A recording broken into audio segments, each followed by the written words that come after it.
Hello and welcome, everyone. Thank you for joining us for today's complimentary webinar from ICMI, Customer Experience from Buzzword to Differentiator, sponsored by Avaya. I'm Christina Hammerberg, Associate Editor and Community Manager for ICMI, and I will be your host today. Before we begin, let's do some housekeeping. First, I'll ask that you take a moment to disable your pop-up blockers if they're on.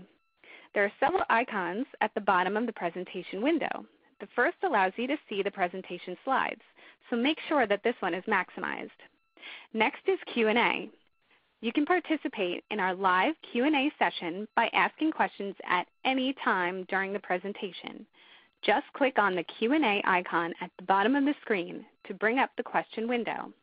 Then type your question into that window, and don't forget to click the Submit button when you're done. You can also learn more about our speakers today by clicking on the Speaker Bio icon located next to the Q&A in the presentation window. The slides will advance automatically throughout this event, but if you'd like to download a copy of today's slides, you can just click on the Download Slides icon, also located at the bottom of the presentation window. You can also click the information icons to find out more about our sponsor or upcoming ICMI webinars, or share this event with a friend. If you are experiencing any technical problems during this presentation, you can click the Help icon, the one with the question mark, to access the event help guide. Okay, I think that covers everything. So now on with today's presentation. Presenting today, we have Carrie Bodine, Vice President and Principal Analyst for Forrester Research, Mary Murcott, CEO and President for Nova One Contact Centers, and Laura Bassett, Director of Marketing, Customer Experience Management, and Emerging Technologies for Avaya. Welcome, Carrie, Mary, and Laura. So what is customer experience? Customer experience represents a major shift in the way companies work and will be a significant driver in the business world for future decades. It can give your company a lasting strategic advantage if you align your organization's different departments and get them working together daily. So first up, Carrie will present on customer experience as a differentiator. Carrie, are you ready to begin? I sure am. Thank you. You're welcome. All right. Well, thank you so much, everyone. I'm really happy to be here today.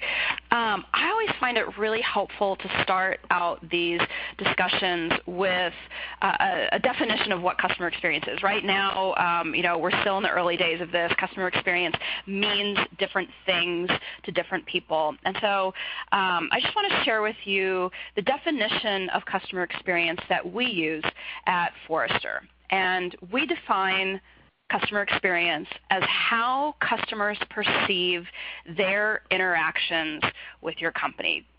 These perceptions are really, really important. It doesn't matter how good of an experience you think you provide. All that matters is what the customer's perceptions are. And when we talk about customer perceptions, they typically fall into one of three buckets. First of all, customers need to figure out and decide whether or not the company they're working with is meeting their needs. Are they getting the value that they're looking for from doing business with that company? After the company meets their needs, the customer determines whether or not that company was easy to do business with. And then the third bucket of perceptions is whether or not the company was actually enjoyable to do business with, whether or not the company connected with them on some personal or emotional level. So why are these perceptions so important? Well, it's because we are entering a completely new era, an era that the business world really hasn't seen before. And to help you understand that, I'm going to walk you through about 110 years of economic history in about 30 seconds. So bear with me. This will go quickly. I promise this is not going to be a boring, painful history lesson. So from about 1990 to 1960, 1900 to 1960, we were in the age of manufacturing. And essentially during this time, if a company owned a factory, they owned the market. Then from 1960 to 1990, we moved into the age of distribution. And during this time, if a company owned a distribution channel or was able to tap into one, they essentially were able to own the market. Then from 1990 to 2010, not surprisingly, this was the age of information. And during this time, if you owned the information, you owned the market. And now, a lot of people still think that we're in the information age, but at Forrester, we believe that starting in 2010, we have entered the age of the customer.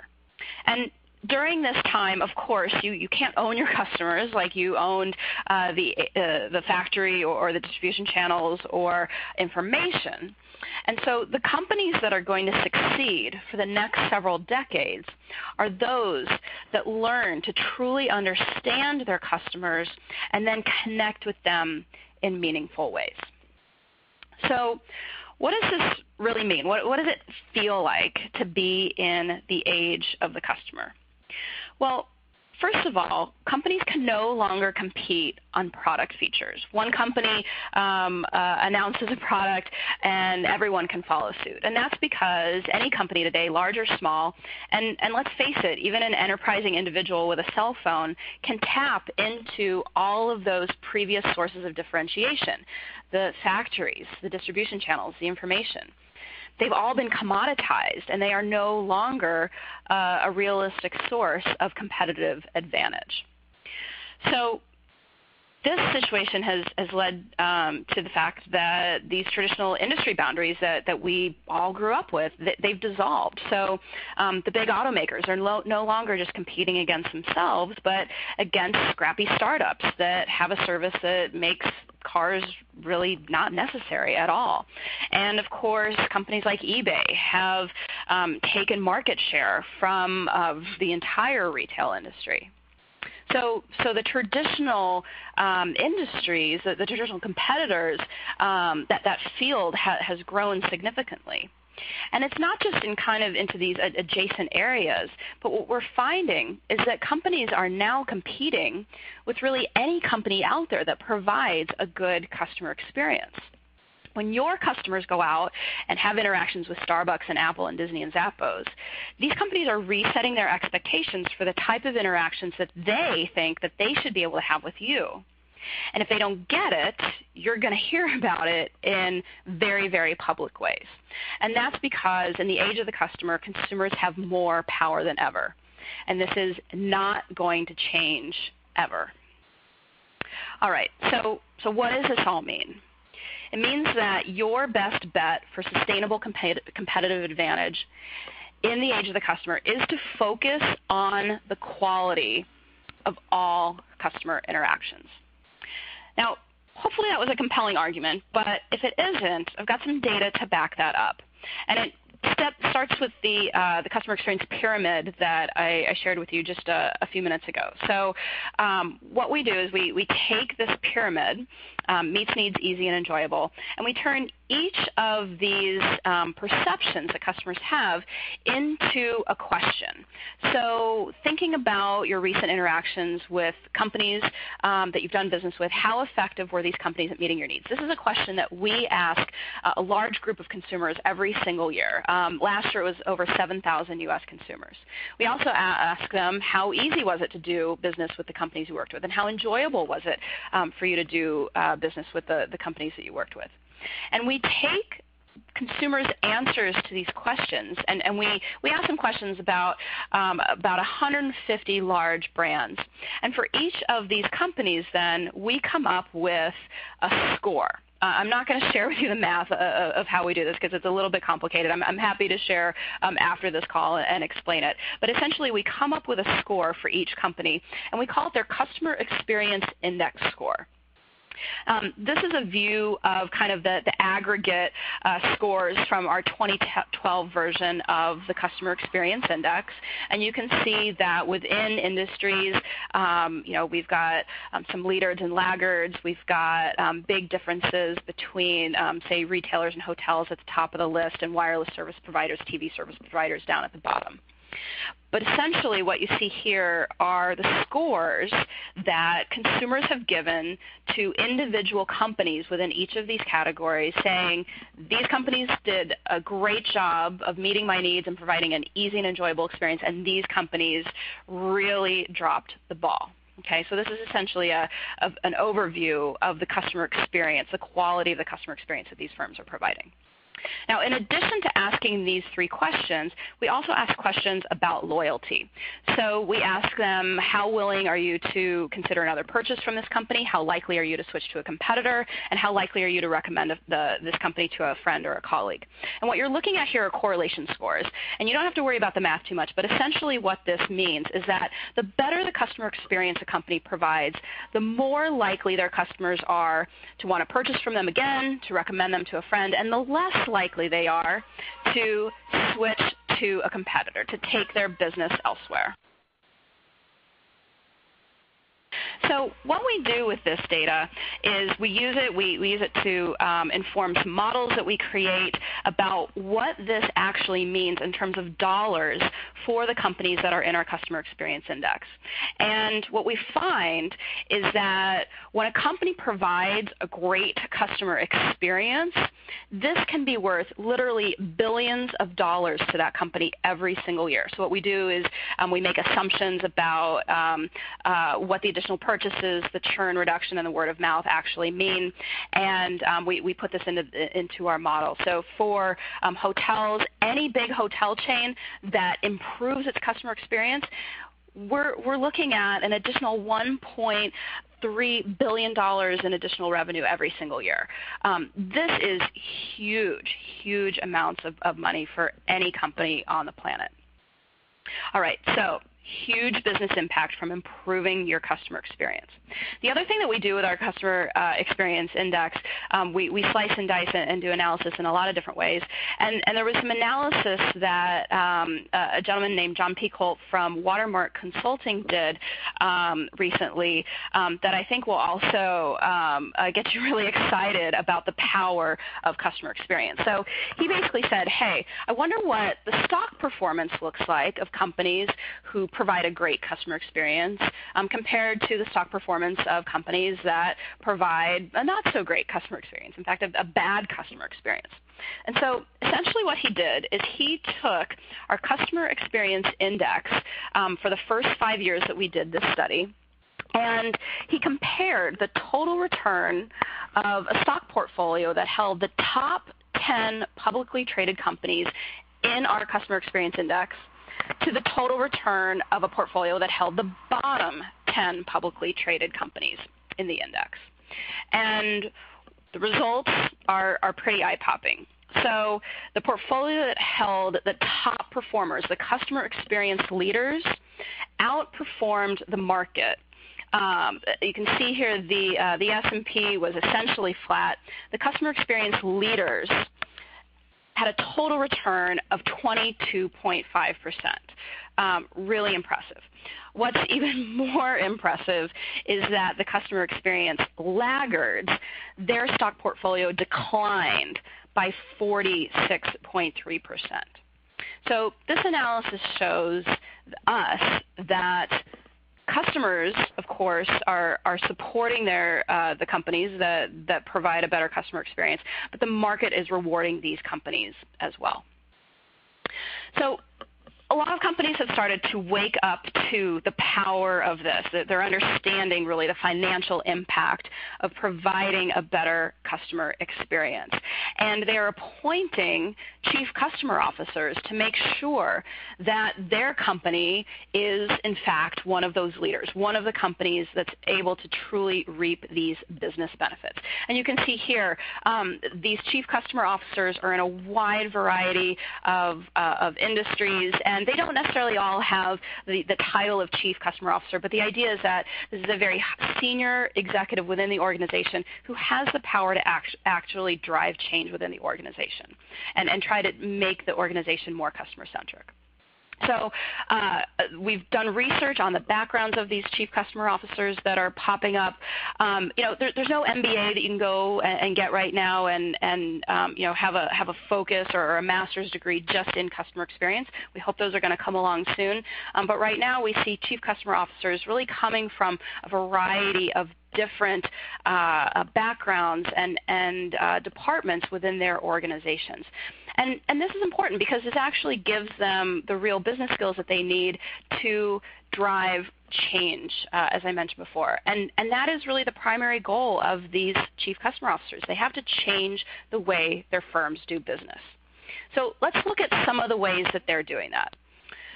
First of all, they're helping their companies develop a customer experience strategy. They're helping them define the type of experience that they want to deliver, the type of experience that's aligned with their particular business objectives and their specific brand. They're helping to create broad customer understanding throughout their organization. So they're helping people create this shared vision, this shared understanding of who their customers are, what their current pain points are, and what they really want and need from the company in the future. They're also helping them usher in design as a business practice. So a lot of companies just let their customer experiences evolve haphazardly. But the best customer experiences out there are consciously and deliberately designed using human-centered design processes. And so these chief customer officers are helping to institute this as a new way of working. Once they've change the customer experience, they're also helping their companies to measure that customer experience. There's a whole bunch of metrics out there that can help you really quantify this thing that at times can feel so squishy, and that's an important point. A lot of companies do think of it as something squishy or fluffy, but you can really put a point on it and measure it. They're not measuring it, just for the sake of their health. It's important to point out. They're creating these metrics and measuring on an ongoing basis so that they can feed into a governance process that's going to help them proactively monitor and then manage and improve the customer experience over time. And then the other thing that they're doing, and this is a big one, is they're helping to shift the entire corporate culture from one of this inside-out thinking to one that really focuses on the customer's point of view from the outside in. And they're doing that by changing things like how companies hire and train and reward and communicate with employees. So that's kind of the big picture of what's going on at a macro level. Companies are waking up to the value of customer experience, and they are starting to really change every aspect of how their companies do business. This is a big fundamental shift. So the next question is, how does the contact center fit into all of this? Well, in customer experience land, we talk about our customers going on journeys as they interact with us. And all of those journeys are, of course, going to be different depending on who the customer is and who exactly they talk to in the organization, and whether they're going online or going into a store, for example. But when you look at these journeys kind of in aggregate, they all tend to take on this similar set of steps. So your customers discover your products and services. They find out about them. They evaluate them to see if they're going to meet their needs. Then your customers buy them from you, your products and services. Access is a step that a lot of companies forget about. They think, oh, they just buy it and then they use it. But there's this big step. A lot of companies think of this as onboarding, or if you're a product company, this might be opening up a package, or maybe it's downloading a piece of software. But it's a step where customers actually get their hands on whatever it is they've purchased from you. Then, of course, they use your products and services. They get support. And then they either decide, based on those experiences, to re-engage with your company or to leave. Again, that's a step of the process that most companies like to bury their heads in the sand about. They don't want to admit that their customers might actually leave. So when you think about these big buckets of activities that customers are doing, these are big buckets, but there are many, many, many discrete steps and touch points along the way. And honestly, there's hundreds of different touch points and thousands of different types of interactions that customers can have with your company. And contact center plays a huge role in this. So your contact center employees, the people who actually work for your company, and then also your contact center partners, whether that's an outsourced contact center or whether that's a technology partner, all of these people are interacting with your customers at each step of this journey. They're either interacting with them directly through the phone, through chat, through email, or they are interacting with them indirectly by making actions and decisions that in some way ripple up and affect those frontline interactions. So everyone, we talk about this as a customer experience ecosystem, but it's really everyone who is creating the customer experience and forming, shaping those interactions that ultimately influence your brand. Now, speaking of brand, I really love this quote from Tony Hsieh that was in his book, Delivering Happiness. And he says, "Our belief is that the telephone is one of the best branding devices out there." And I love it. I think this is totally true. And yet, the types of interactions that we subject our customers to in the contact center, they're unthinkable. They're absurd if we think about them in other contexts. So it's interesting to think about what's really going on here. And we've looked into this a bit at Forrester. A couple years ago, we asked a group of customer experience professionals, people whose job it is to look after their company's customer experience. We asked them, which of the following are major objectives of your customer experience program in 2011? And of course, a lot said the online experience, cross-channel, mobile communities, not surprisingly. But when we asked them about improving the experience of interacting with a call center agent or phone self-service, these things were really far down on their priority list. So my question is, what is the problem with this? Why is the contact center essentially being ignored by the people whose job it is to really improve their company's overall customer experience? Well, my analysis shows that the contact center is still viewed only as a cost center in most organizations. This, of course, stems back to just our previous management philosophies that were in place before the age of the customer. But in the age of the customer, this is really not going to cut it. Your company cannot afford to view your contact center as a cost center. The contact center has got to become more strategic. So how can you do that? How can you make your contact center more strategic? How can you help deliver a great contact center customer experience? My first piece of advice is, first of all, to partner with your Chief Customer Officer. Chief Customer Officers, if you're on the line listening to this call, please reach out to your contact center folks and seek them out and start that partnership. And contact center folks, your company may not have a Chief Customer Officer yet, but given how fast this space is mushrooming, I would be really surprised if you can't find someone in your organization whose full-time job it is to focus on the customer experience. They may not be at the senior most level. If they are, definitely get in touch with that person, but certainly there's going to be someone within your organization who is focusing on this. So find that person. And together, you need to make the business case for why the contact center is so important and needs to become part of the overall strategy, that customer experience strategy. So you need to start to draw the connections between your contact center and the overall customer experience, your company's brand, and of course, increased revenue. Hopefully, I've given you some fodder for that today with my presentation. And with that, I just want to say thank you, and I'm going to turn things over to Mary. Thanks, Carrie. We are really big fans. We are very big fans of Forrester. We're just delighted to be on the phone with them. Nova One is a U.S.-based outsourcer. We have about 2,500 to 3,000 employees located in 6 centers, all in the United States, by the way. We are a complete Avaya shop, and we'll talk to you about why we think that's important. And we, although we do a lot of different businesses, we are basically doing inbound customer service and sales in 4 main industry verticals: healthcare, transportation, logistics, utilities, and retail. And so what I wanted to talk about today is based on Carrie's work, and a lot of what we do is based on the work of Forrester, I want to talk about customer experience maybe at a little bit more detailed level, actionable, tactical level, because she did such a great job at the macro level.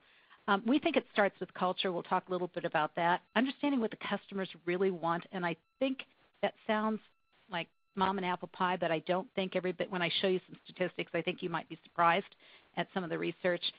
Reducing complexity at all touch points, and then starting to measure things differently, which brought us to Avaya and how we're looking at measurements very differently. If we want a different outcome, we may need different measurement systems. And lastly, we want to talk about English spoken here, and it may not be what you think it is when we get to talk about that in a second. So here is, I wanted to start with culture because we think, people ask me all the time, how do you create great customer experience, great customer service? And we think it starts with a culture of service. And this is the look and feel of our center. When people say, gosh, this doesn't feel like a call center to me, I thank them, actually, as I think we've turned them into a white-collar manufacturing plant. So as you walk into our center, this is the living room of our center, and you see Laura Adams. She's a doll on the right-hand side. That's the customer doll, and we always remember she's in the middle of everything. She's front and center. On the pillar are our values. That's customer obsessed. The colors are the colors of millennials like these colors. This is where we do our coaching. This is where we do our interviewing, our team meetings. And in the back, you'll see a lot of black and white pictures. Those are blow-ups of our top 5% of our pace setters. We want people to know who the role models are and what great service looks like and great customer experience looks like, and those are the people that are doing it. Once you get your face on the wall, you don't want it down.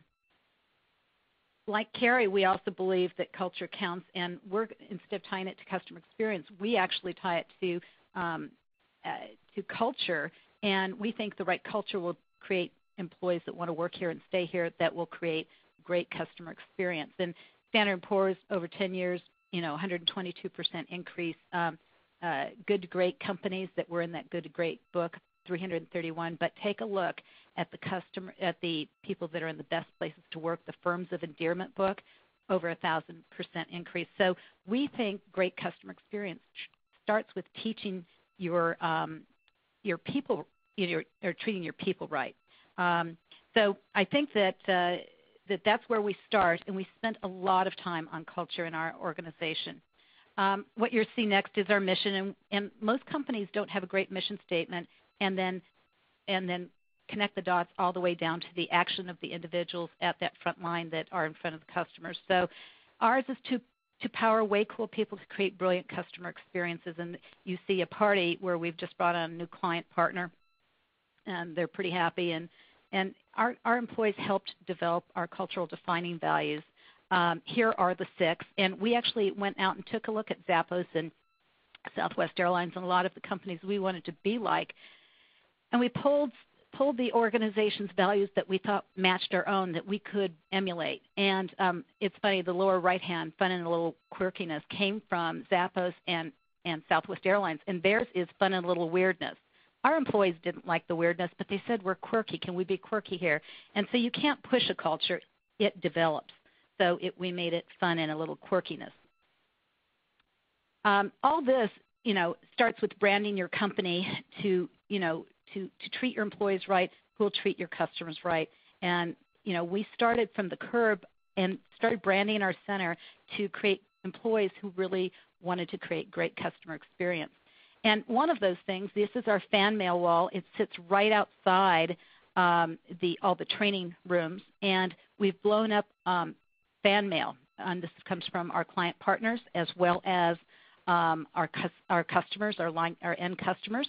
And we want to show our trainees what great looks like, what great customer experience looks like, and we want to connect the dots for them to show them why their job matters. There's so much heartfelt emotion from the customers saying why they were important, why their job matters.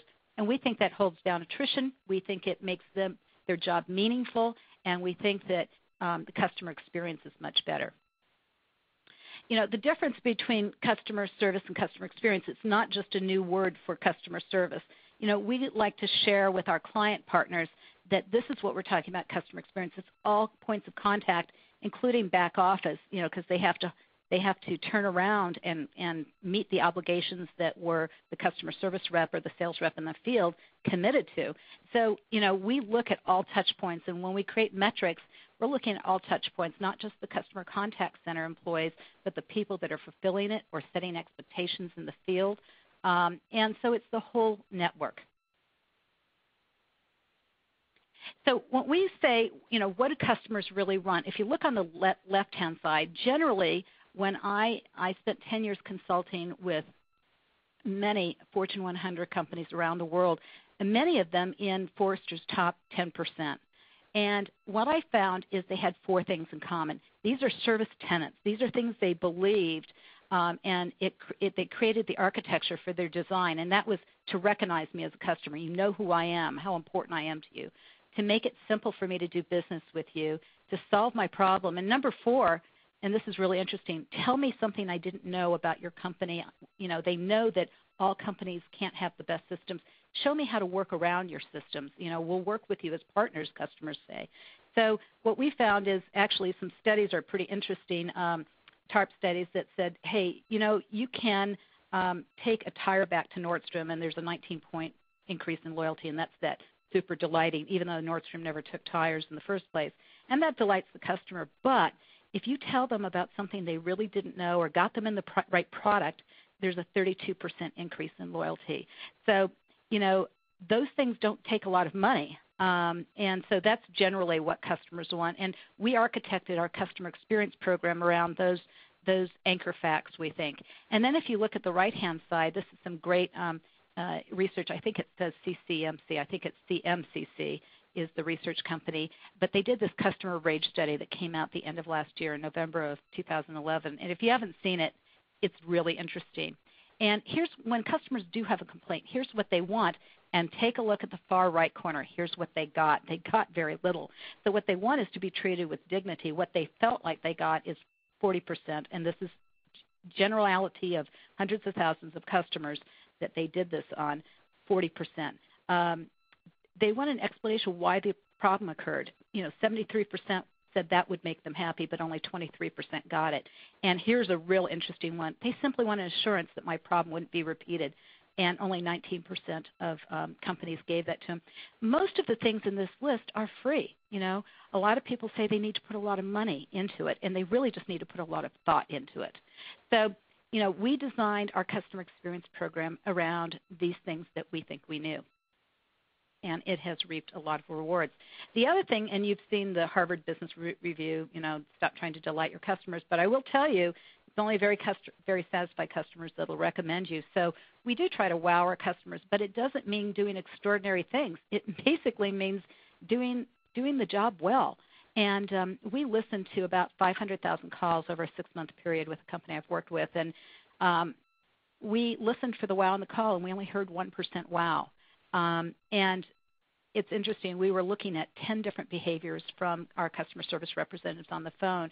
And when we reduced that to what we were hearing, when the customer said wow on those 500,000 calls, they were saying, wow, you were so friendly, helpful, patient, or knowledgeable. And we started focusing our monitoring and training around those 4 attributes. And the footprint differs based on industry. In healthcare, I think it tends to be more knowledgeable and patient as the footprint. But we moved that 1% to 10% wow calls, and then we created a wow call database, and then we coached to the wow call database, and we taught people in training how to do the job, and then we taught how to do the job well. So that's, that was some real insight we had in terms of listening to the customer and changing how we looked at measuring and what we were training, and quite frankly, what we were interviewing for. Then we took a look at some anchor facts. We said, hey, we think we need to change our technology and measurement systems. So we're going to look at some anchor facts, things that would make us reframe the problem. And we looked at Forrester, and they said, we saw a Forrester study that said 40% of all average handling time is spent searching for information. And when I ask my clients, and even on the floor, most people say, yeah, it's at least that, if not more. 69% of advisors, or that's what we call our reps, don't have the answers they're looking for, and 87%, and this is not our organization, but this is call centers in general, are bounced to multiple advisors during a single interaction. So we took that information and we said, we need to change some things. And we actually looked at Forrester's bottom scoring industries. And we had some of those industries, not necessarily the customers, but the industries in our portfolio pocket, and we're helping those customers. And we said, what do they have in common? We said, gosh, they have a lot of complexity, compliance, and change going on. And that was a hypothesis, and we validated it. And we felt like that was creating quality problems and therefore customer experience problems, and by the way, cost problems. So we took that and we said, we need to create some new technology and new training. And so here's what we did. We put in 7 new technologies. We really thought it started with putting the right people in the job in the first place. We know that 50 to 80% of people are in the wrong jobs. So we did a 360-degree predictive hiring assessment that's tied into our metrics so that we know, based on these questions, who are the best performers. And oh, by the way, where did we get those performers from? What was the recruiting source? We put in some other technologies. Total Recall is an incredible training technology that moved our core critical retention of critical knowledge from 40% to 80% or to 90%. I'm not going to go through all these, but suffice it to say at the bottom we had Magic Metrics, which is our performance optimization database, tied with Avaya database, where they have some incredible. Avaya has some incredible technology around. It's called Avaya IQ, and it really looks at traditional call center metrics and puts them in a customer experience framework. And then lastly, Top Rep, where we have our customers coaching our reps through some pretty interesting email technology. So I don't want to go and spend a lot of time on that, but just know that some of those anchor facts in our research made us invest differently, and it truly has made a remarkable difference. But we also knew if we wanted a different outcome, we needed to measure things differently. So, our traditional metrics in call centers, ASA, average handle time, all trunks busy, there are lots of those. We still measure those, but we added some more. So let me give you an example of a call center metric that's been traditional, and this is from our performance optimization database, but you could get this in Avaya IQ as well. And this is average hold time. So in this particular client, we're holding the customer 1.3 minutes per call on the average, but we were only holding 33% of our calls. And this is the customer driven. This is the employee puts the customer on hold. This isn't the pre-answer hold, but this is they're actually putting them on hold. So what's the real of the customers, and we call it hold of holds. So of the customers that were held, they're held almost 4 minutes, 3.9 minutes. That's very different. It feels very different than 1.3 minutes. And that's the difference between hold time, which is averaging against a bunch of calls that weren't held at all, and the hold of holds, which is the customer experience metric. And that's still an average, but it's what the customer on the average is feeling of the customers that were held. So that's just a real example of changing some things. Now, in an interest of time, we don't have probably time to go through all these, but we have 35 new customer experience metrics very much like that, where we've transformed what we're looking at. We always looked at transfers. We wanted to keep it below 10%, but we're looking at transfers by advisors, where we have some people transferring 2%, some people transferring 15%. In the same skill group, we have an issue there. We start looking at that. Percent dead air time, we find that, and that's an indicator to us generally of knowledge management problems. There's something in the knowledge management database that isn't right, and we can do that through our voice analytics. We can measure the percent of dead air time. We think from a customer experience point of view, if you even put yourself in this situation, you'll say, yeah, that really is an indicator of customer experience. We look at short and long calls by advisor, by individual rep or advisor, because it's usually an indicator of under or over servicing, perhaps an opportunity to automate something or improve a process that might be wrong, or a knowledge management database, again, problem that might be wrong. We have completely revamped our knowledge management database, taking the complexity out. We get to one right answer for a lot of our customers within 99% of the time, whereas a lot of the old Google-style search engines, you can't get one right answer at all. They give you 44 different possible answers. So we also have a lot of data coming out of that, questions asked and not answered by channel, so by IVR or by the rep on the phone or by the website. And we also get the volatility of questions asked. So you might have been getting 500 calls every single day on this particular problem and for the last year, but you used to get 3 on this problem, another problem, and now you're up to 600. You've got something going on in the system. And then lastly, we're asking through our customer-driven coaching, our email to our customers, the customer effort score, which is a little different than it's ease of use. It's almost asking them, were there some things that weren't intuitive, or it's not like when you got to the call on the phone, was it easily handled and was it easy, but should you have had to make that call in the first place? In other words, was the product so intuitive I shouldn't have had to call? So the customer effort score, it's interestingly enough, is having a much, and I'm talking to the people at the top of Forrester's list when I talk to them, most of them are looking at customer effort score as a much more reliable and predictable level of correlation with loyalty than the Net Promoter Score. And then almost next to last slide, do you speak English? So Nova One is only based in the United States. We enjoy much lower margins, profit margins as a result. My colleagues in my competing outsourcers that are offshore actually have much higher margins as a result of going offshore. But we believe that the customer experience is generally 10, 15, 20 points higher onshore than off.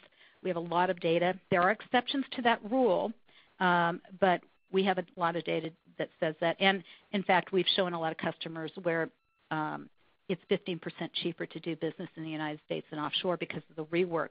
But even if you're onshore, your English proficiency needs to be good. And we were shocked the other day when we finally put in an English proficiency test here onshore. And of the applicants that we had, all with high school graduation rate, we only had a 30% English proficiency passing score when we finally put that in. And that's pretty important because poor English, especially if you're in a complainant situation where you're getting complaints, is a real loyalty detractor. I mean, it hurts loyalty if you have poor English. It's one of the worst things you can do when you're handling complaints is to have poor English. So, speaking with an accent's one thing, but poor English is another. And customers really give you negative loyalty points when you don't speak English properly. So, we've gone back to our recruiting sources and said, just because they're American doesn't necessarily mean they know how to speak English. And we think that's really important to the customer experience. So at the end of the day, and I guess this is my quote, is that we really believe that every customer interaction either hurts or helps the brand. We don't believe there's any in between. You're on one side or the other. So as you listen and monitor to your calls and look at the processes, you've just got to put them on one side. Is it a debit or credit in that trust bank with the customer? And with that, I think I'm done. I'll turn it over to Laura. Thank you. Great, Mary. Thank you. Advance the slide here. Thank you, Carrie and Mary, for supporting us here today. I just wanted to quickly take you through. We heard a couple of key things from both of our guest speakers here.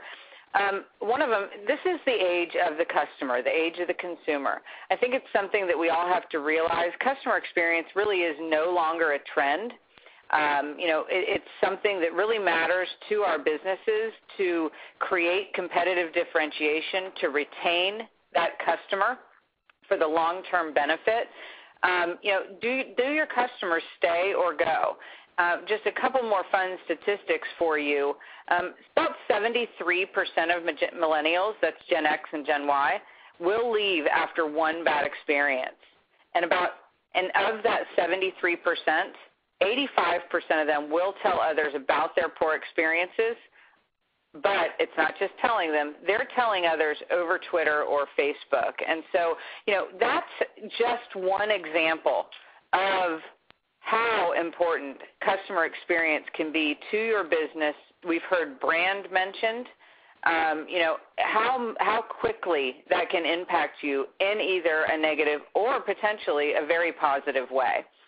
So it's really important to determine, where your customers interact with your business, or maybe even less than where they interact today. Where do they want to interact? How do they want to interact with you?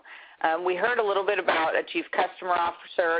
I've also heard them called chief experience officers. I'm out there talking to a lot of different businesses, on a daily, weekly basis. And we find very consistently, Carrie, with what you've addressed, it's initially the leaders of these teams are very focused on, absolutely as they should be, defining that strategy. You have to have that holistic strategy. But in many cases, it's around elements of that customer experience. And so we also encourage the contact center and those customer experience or chief customer officers to really come together. It's a very complementary, you get a very holistic view on your business.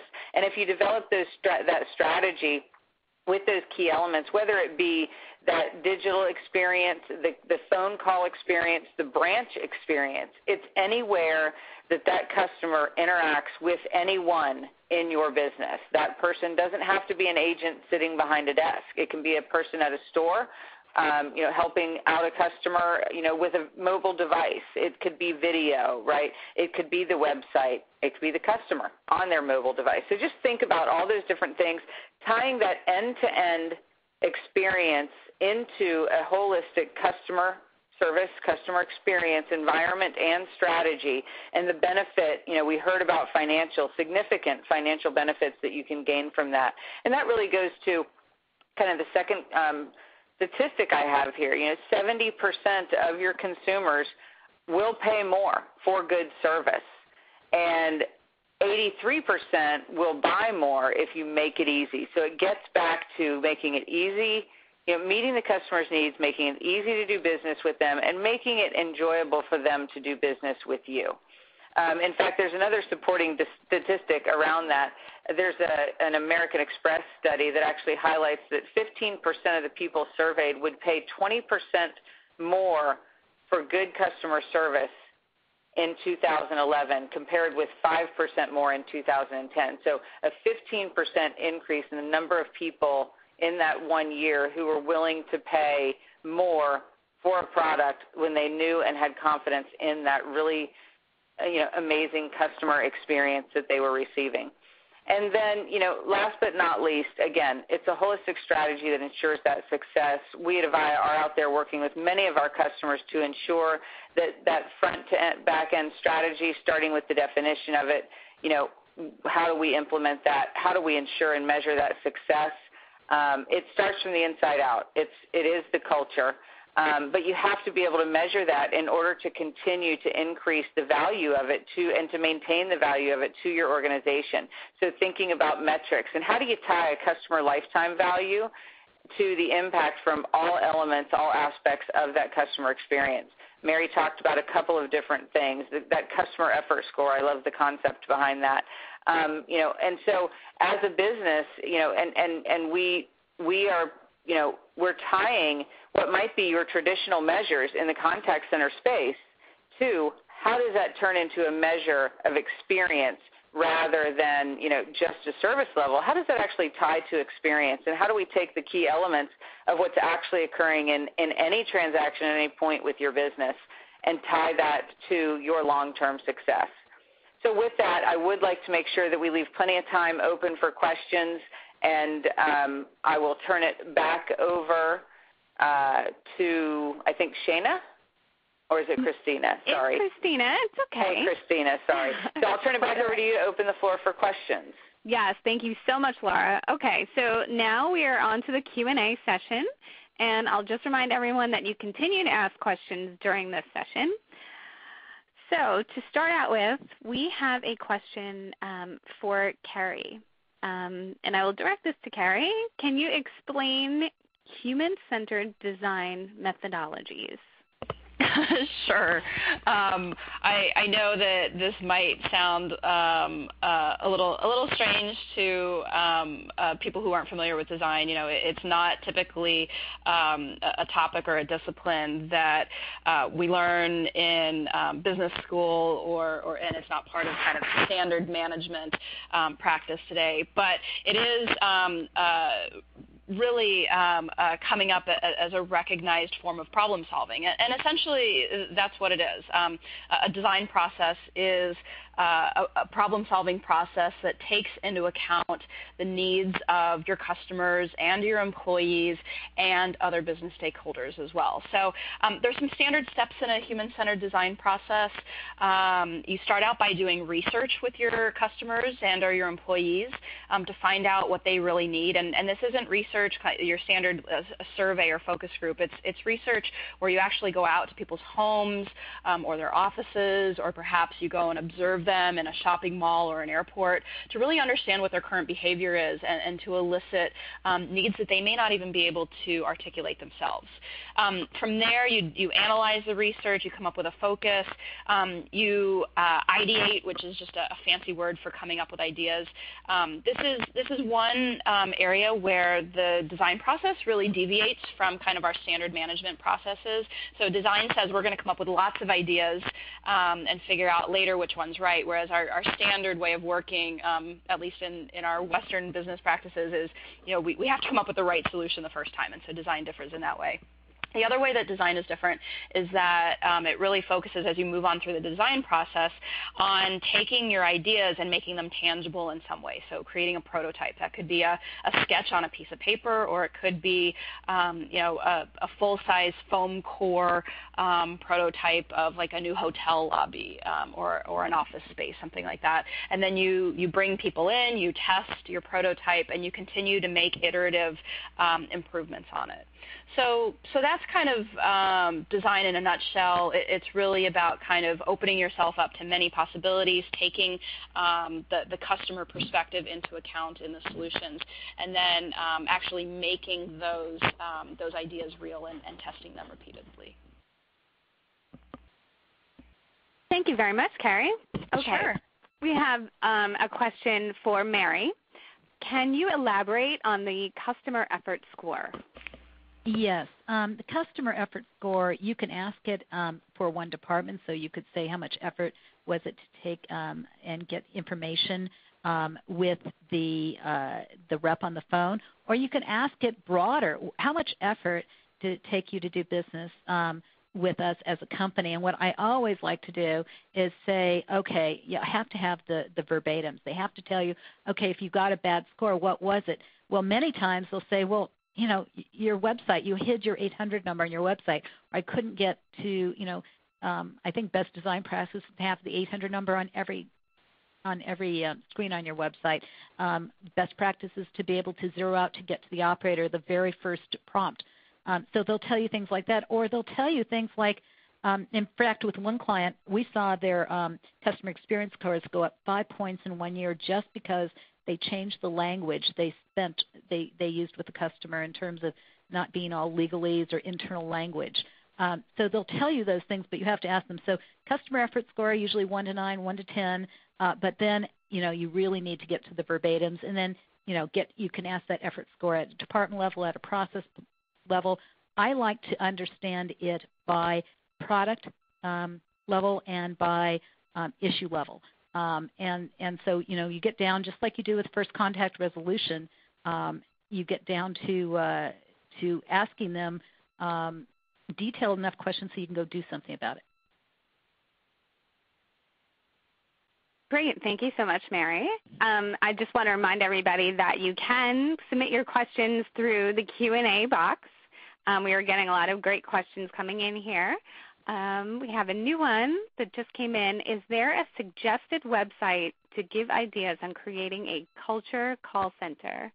And then the asker goes on to say, I love that aspect. I would love some suggested websites to do my research. So does anybody want to take a stab at answering that?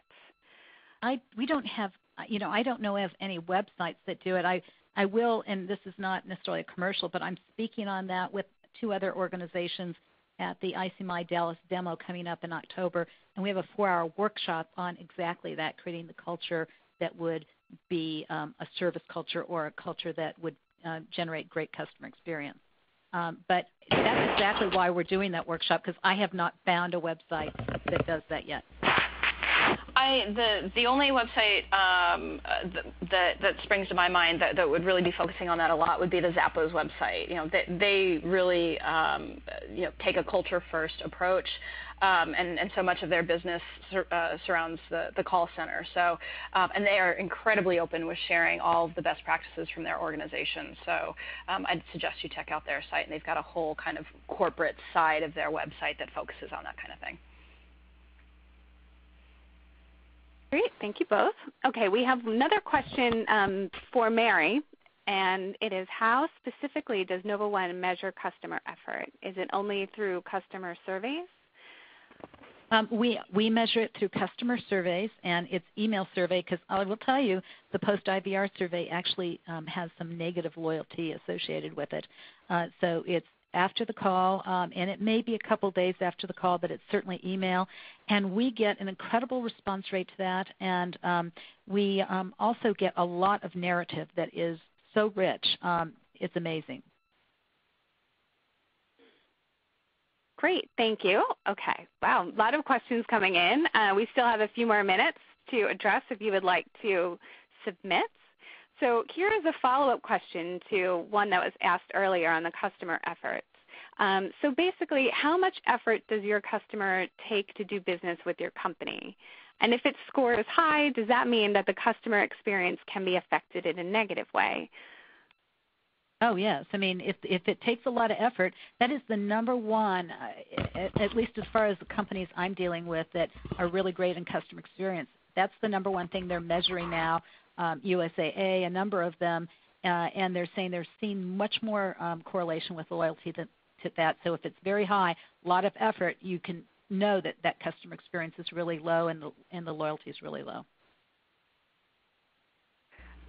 Great. Thank you, Mary. I would just add, this is Carrie, I'll just add that gets to really that center part of the customer experience pyramid. Yes. Is it easy to do business as one of the key perceptions that customers have of companies that they work with.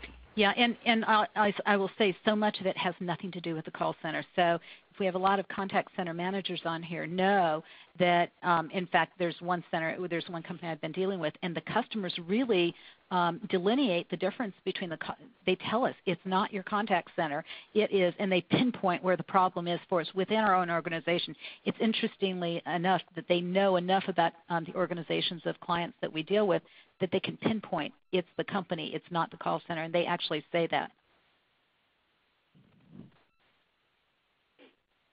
Great, thank you. And then we have another question, which I will address to both of you if you would like to take a stab. Does your quality program measure customer experience? Maybe Mary, do you want to start? Yeah, I mean, we have customer-driven coaching with this Top Rep product that we have. We email customers and we ask them, what was the experience like with Marcia? And, what did she do really, really well that you'd like to compliment her on, and what could she do differently? And what would you like to tell our product managers? That's the other thing we ask. What would you like to tell our product managers about the product? Is it intuitive? So we'll ask those kinds of questions. If we get a negative score, we'll dig down and get real specific. So, but that's part of our quality program. Back to the original question, it's part of our quality program. That's a quality element. And I'll just add to that, the way that we recommend looking over kind of overall at quality and customer experience and integrating those together, it's taking those questions about, okay, what are your perceptions of what happened, and then measuring those, marrying those up with a couple of other different types of metrics. So the first type is the operational metrics. So it's what actually happened. So you get this perception from the customer that, I was on hold for 100 years, it took forever, and then you get the operational metric that says, they were on hold for 37 seconds. So now okay, the perception of 100 years is actually, on average equal to 37 seconds. So you can figure out what's actually going on and how that ties to the perception. And then the other metric is the outcome metric. So what do customers either say they're going to do as a result of that experience, or what, if you can even tie it to what did they actually do as a result of that experience. And so those three types of metrics together can really start to give you a good picture of what the business impact is of making certain business decisions or customer experience improvements. And we actually saw that. So that's why I put up that hold time when the customer was on hold, the rep put them on hold. You saw a hold time of 1.3. The actual hold time of holds was 3.9, but the customer feels like it's 9. And so we know that 3 minutes feels like 9 to the customer. So what's the implication of that? And what would you do? What created the hold time? Was it, they can't manage the call. The knowledge management database wasn't good. They didn't have core critical knowledge. So you need to do true root cause analysis to understand, was it a process problem, was it a knowledge management database problem, or was it a performance problem? Great. Well, thank you so much, Mary, Carrie, and Laura. I'm afraid that's all the questions that we have time for today. But if we did not get to your question, don't worry. We will be addressing all of the questions that are still in our queue, and we'll make those answers available to you in good time. Meanwhile, you can stay in touch with our speakers with any further content questions that you may have. You can also visit ICMI.com to find out about our related training or upcoming webinars, and we hope that you'll join us again soon. So this concludes our program today. Shortly following this live webcast, you will be able to access this presentation on demand. This webcast is copyright 2012 by ICMI. The presentation materials are owned by or copyright, if that is the case, by ICMI, which is solely responsible for its content. And the individual speakers are solely responsible for their content and their opinions. On behalf of our guests and our sponsor, Avaya, thank you for joining us today.